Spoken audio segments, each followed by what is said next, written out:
April 28th. In this episode of the Wine Marketer's Radar, we're talking accessibility lawsuits, collapsing loyalty, Gen Z discovery habits, and Google's latest cookie backtrack. Let's start with a story that we've been tracking for quite some time.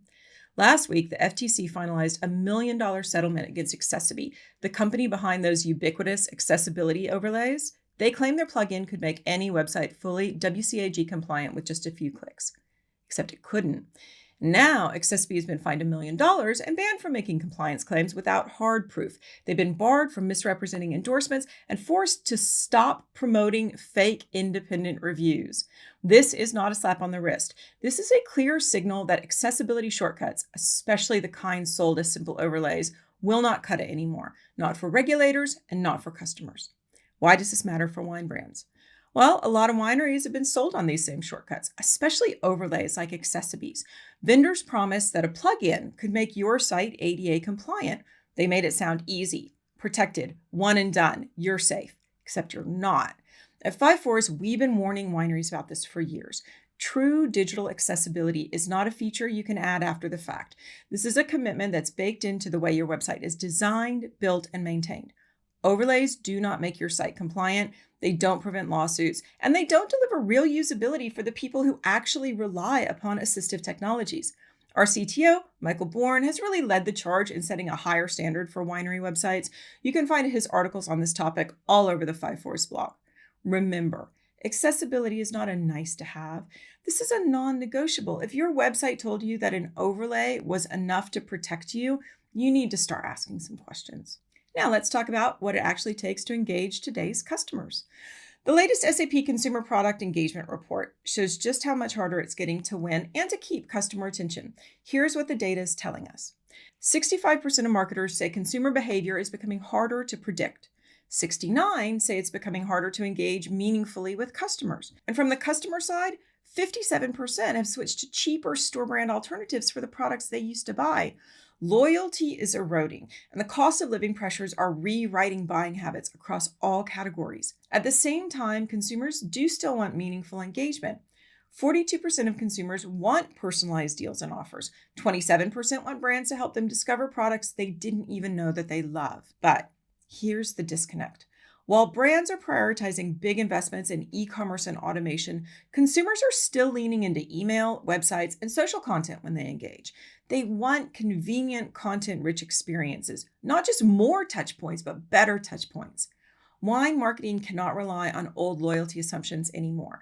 Club members will churn if they don't feel seen. Casual buyers will drift to easier, cheaper alternatives if your brand doesn't stay top of mind. Real engagement now means predictive personalization. That means using first-party data to suggest wines, experiences, and offers that customers actually want. Retention-first strategies.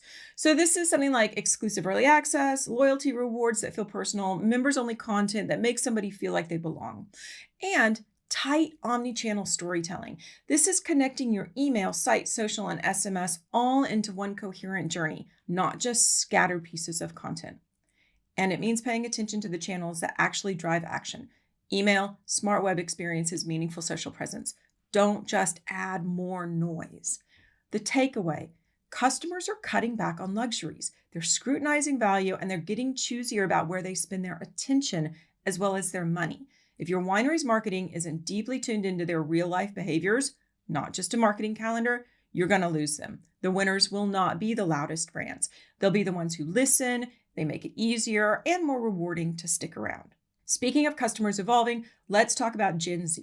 The latest GWI report on Gen Z in 2025 is packed with insights, but here's the bottom line. Gen Z is not loyal to brands. They're loyal to connection. The generation isn't just buying products, they're buying experiences and community and a sense of shared values. And when it comes to brand discovery, the traditional pathways are dead. 38% of consumers now discover brands through social media. That's higher than search and higher than TV ads. TikTok isn't just entertainment anymore. It's actually where product discovery starts. And Pinterest, despite being smaller overall, is growing fastest among Gen Z as a source of style and lifestyle inspiration. Next up, influencer culture is real, but it's trust that's driving decisions, not clout. So Gen Z trusts peer recommendations and real experiences more than traditional advertising.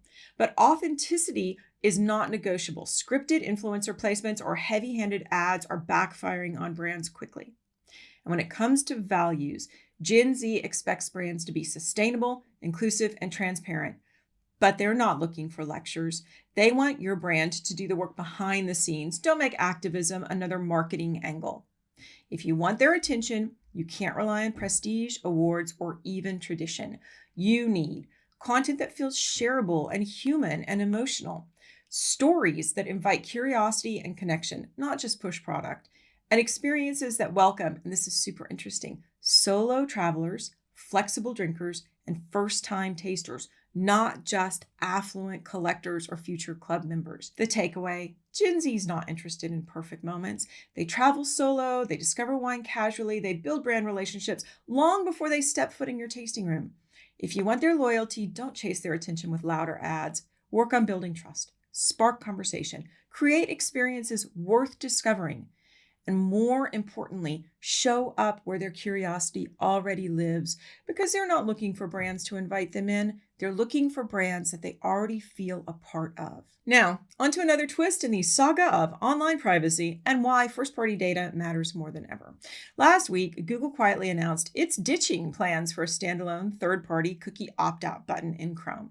After 5 years of promising to phase out third-party cookies, they've officially backtracked, at least for now. Instead of creating a clear opt-out flow, Google is leaving cookie controls buried deep inside Chrome's existing privacy settings, a move that critics say favors maintaining ad revenue over true user transparency. Why does this matter for wine brands?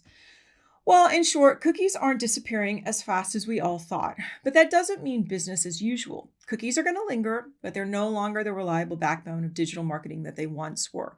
Consumers expect more privacy, regulators expect more transparency, and Google is caught somewhere between pressure from advertisers and watchdogs, and they aren't going to deliver clarity anytime soon. Even if cookies stay around in some form, trust will be the new currency of digital marketing.